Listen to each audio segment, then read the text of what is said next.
হয়তো তোমার পাবো দেখা, যেখানে ওই নত আকাশ চুমছে বনের সবুজ রেখা।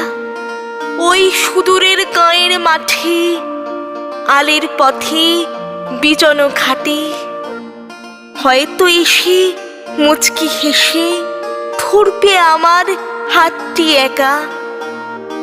ওই নীরের ওই গহন পারে ঘুমটা হারা তোমার চাওয়া আনলে খবর গোপন দুটি, দিক পারে ওই দক্ষিণ হাওয়া। বনের ফাঁকে দুষ্টু তুমি, আসতে চাবি নয়না চুমি, সেই সে কথা লিখছে হোথা দিকবলয়ের অরুণ লেখা।